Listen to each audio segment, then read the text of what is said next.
In this presentation, we will be discussing our analysis of women's portrayal in both American and Spanish films, which were produced in the 1950s. We will begin by discussing the historical context of the time period and the ways in which women were viewed before moving on to the films and analyzing the ways in which women were portrayed. When looking at movies from the decade, we looked for certain categories of ways in which women were shown on screen, and we will be comparing and contrasting these using the context of the two films that we have chosen. We will start in the United States in 1945. During this time, men were fighting in World War II, so women stepped up and took on many jobs that were typically for men to keep America's economy alive. These jobs included housekeepers, apparel manufacturers, teachers, tobacco manufacturers, social and welfare workers, and waiters. By taking on these jobs and being pushed by society to work, they were helping the country but also showing support to their husbands who were fighting in the war. In this advertisement, it's an accurate representation of this time period. American women stood up and took on jobs that they wouldn't have worked in the past, and this proved that they were just as helpful as men. In the United States during the 1950s, men were returning home from war. They were now able to take over their jobs again. Women were now encouraged to stay at home and be full-time caretakers, holding only stereotypical feminine jobs. This new societal view on women can be seen through the advertisement of a woman who is waiting on her husband.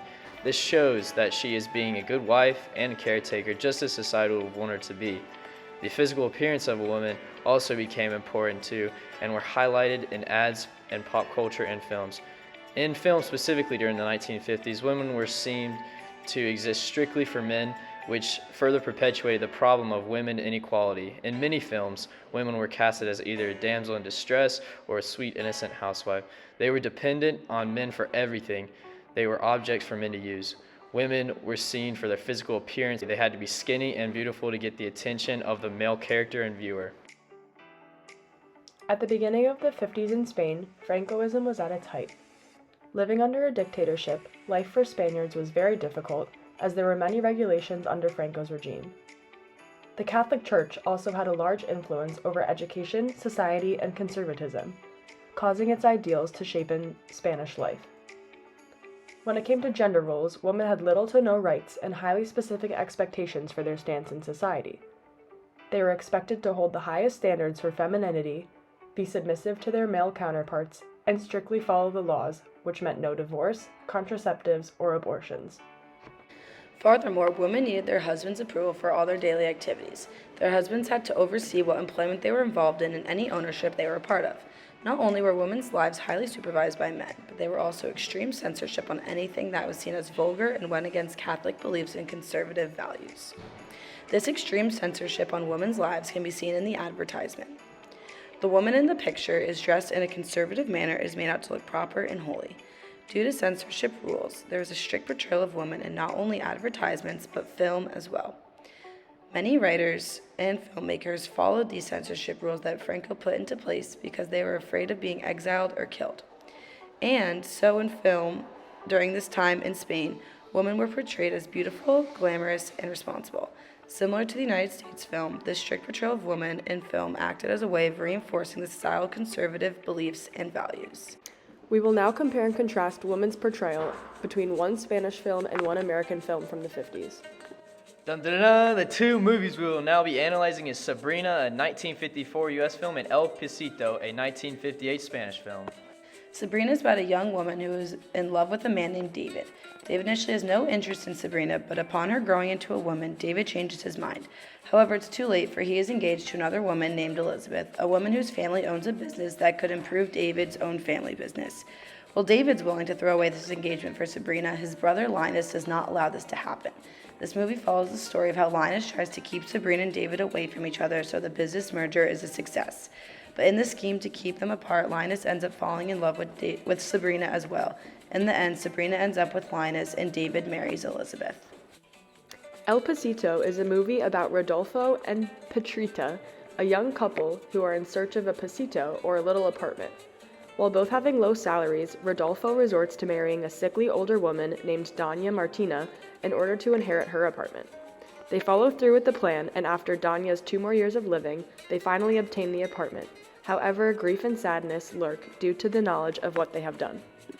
One main aspect of women's portrayal in Spanish and U.S. film in the 50s was the image that they portrayed on screen. There's a notable difference in the way that women are dressed in both Sabrina and El Pisito and the way in which their personalities are shown. In this scene, Sabrina is seen wearing a more conservative dress that covers her body. When she tries to get the attention of David, as you can see, he doesn't give her a second look. When David goes to see the woman he is meeting with, she is wearing a more revealing dress, which is perpetuating this idea of woman sexualization in films and in society. Later on in the film, when David decides to pursue Sabrina, she is seen wearing a strapless dress, enforcing the idea that to gain a male's attention, a woman needs to be revealing. In this scene from El Pisito, the typical outfit for women is displayed amongst 3 different generations. They are all seen covered up by wearing very conservative attire throughout the film. This goes to show the main difference between women in Spain and the US in the 50s. In Spain, Franco wanted to ensure that they were covered up on screen, enforcing the section femenina ideals where women were taught to be good, conservative mothers and wives. On the contrary, in the US, women were displayed on screen for the male gaze. While image in regards to attire was different between these two films, the main women characters in each film were seen in the same light regarding their personalities. In Sabrina was portrayed as a damsel in distress. As you can see in this scene, she's currently writing a suicide note saying goodbye to her father instead of going to Paris. She does this because David, as we saw earlier, has no interest in her, and this shows how women in the US were very reliant on men. Later in the film, when Sabrina tries to commit suicide, Linus, David's brother, comes to the rescue, once again showing that women in the 50s were reliant on men for safety and saving them. As you see here, Sabrina is writing, "Don't even invite David to the funeral, he wouldn't even cry," once again showing that the reason for this suicide note is because David didn't want her. Similarly, women in El Pisito are seen in a ditzy and dramatic manner, revolving their lives completely around male attention. This cafe scene is one instance of male reliance, as women in a public setting are only pictured seated next to a male counterpart. This also enforces the Franco ideals that women needed their husband's approval for all that they did. Along with image and personality, we also observe the actions in which women took in both films. Similarities were seen in their stereotypical female jobs and the way in which men use them throughout marriage for their own personal advancements. The scene from Sabrina here is showing the stereotypical aspect of a woman waiting on her man hand and foot. In this scene, David is injured, and his soon-to-be wife, Elizabeth, brings him board games and snacks and everything he might need. This next clip of Sabrina, she is seen in culinary school learning how to be a good cook for her future husband and be the best housewife possible, which relates back to Section Femenina, which was taking place in the Franco regime of Spain at the time.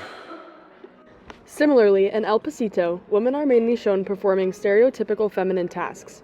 Many clips show these women doing the laundry, cooking, cleaning, and taking care of the children. Specifically, in this clip, the man is seen lounging while the women surrounding him are busy trying to handle the children while also providing the meal. This is common of what was expected in Spain during the 1950s due to the Franco regime.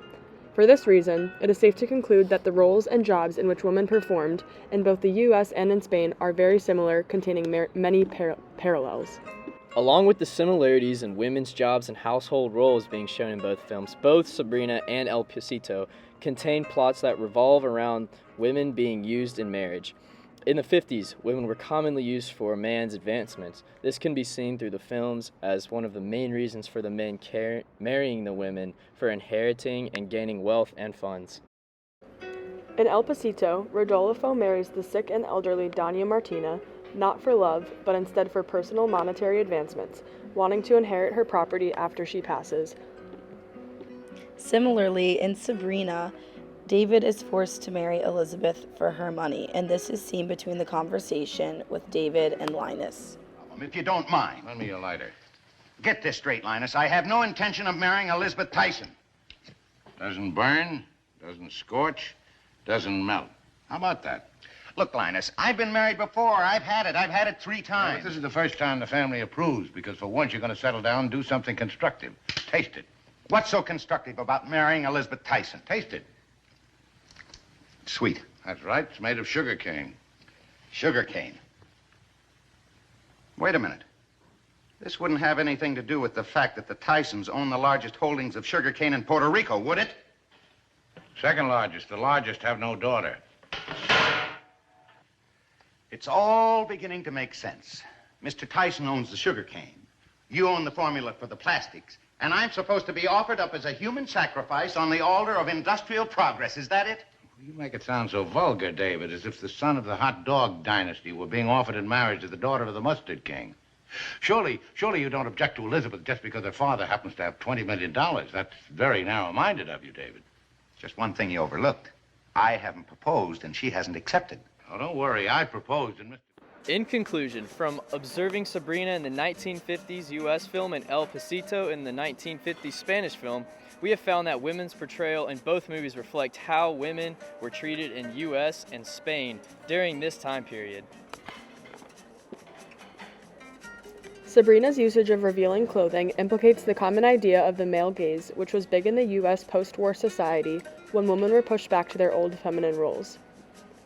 El Pisito's display of women as conservative and covered coincided with the Franco ideals during his regime when he wanted to censor the way in which women were seen on screen. In both films, women had similar roles. They were shown doing stereotypical feminine tasks such as cooking and cleaning, and they were extremely reliant on men. In both cases, the women were used through marriage for men to gain some sort of personal asset.